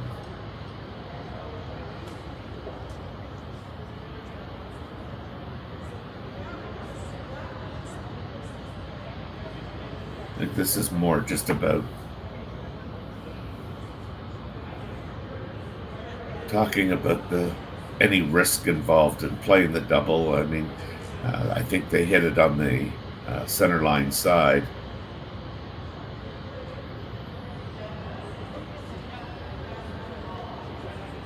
But they could hit it on the nose, and they'd probably score 4.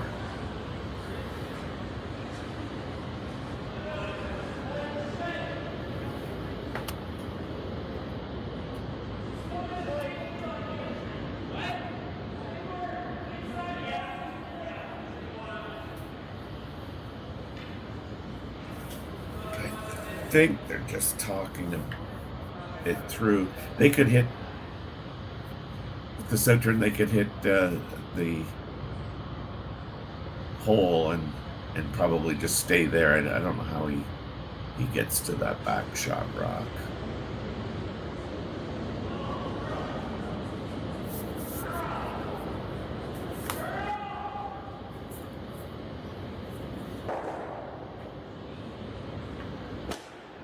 Wow, he's a little upset because I think that was the only way that they were going to score is if he hit it on the high side.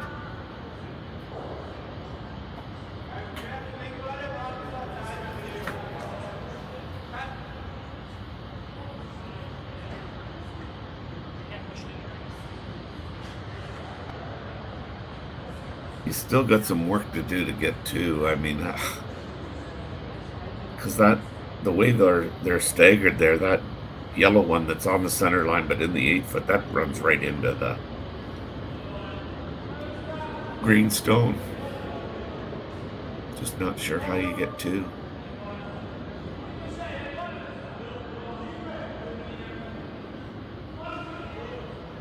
So as bad as the outcome on that was,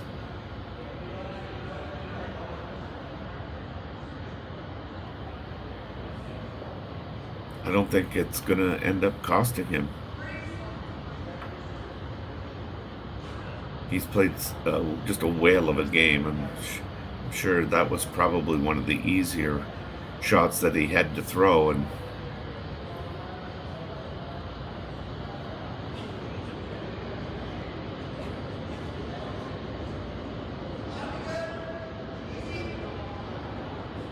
just don't know how you hold that shooter if you're looking at playing. The hit on shot rock, I just don't know how you hold the shooter for second stone. Count 2.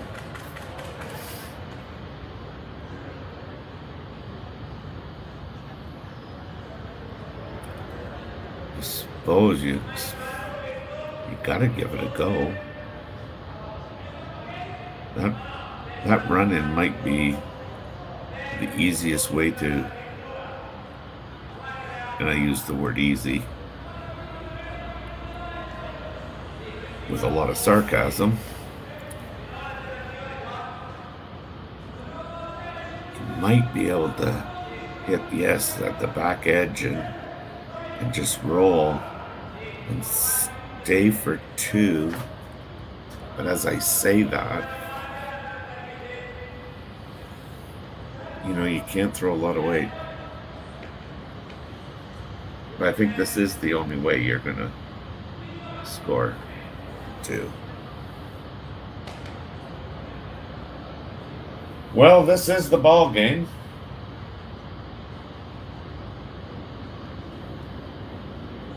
Joel Retornaz has scored a big 3 and 7 against John Epping and leads 6-3.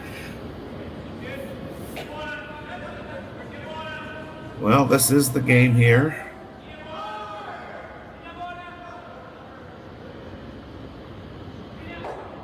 No. And that looks like it's going to be handshakes as Team Casper is going to steal 1 in 7. Lead 6-1, and we've got handshakes here.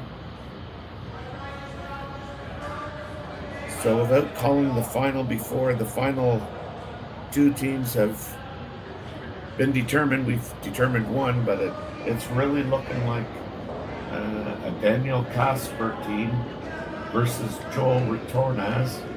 Joel's up 3 playing the last end, although John has the hammer. What a great game of curling here we've just witnessed. I mean, both teams, one end really was the fighter, right? I still think that one shot in 6 was the critical error that was made. And great game, Terry. If everybody sticks around, they can hear me right now. We'll send them directly over to the other semifinal game. So don't move a muscle, and you'll end up at the game. All right, so there you go. So this for Kaylee on production. This is Terry Corbin saying so long and enjoy the finals, which will be at 12:30, and stick around and watch the Epping game. Live curling rocks, and this November the best in the world are coming to Tahoe. Get your seats now at gsoctickets.com. But hurry, early bird pricing ends soon.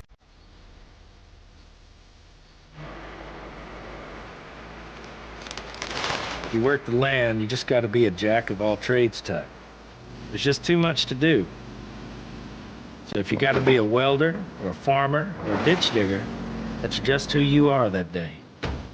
Then tomorrow can be somebody else.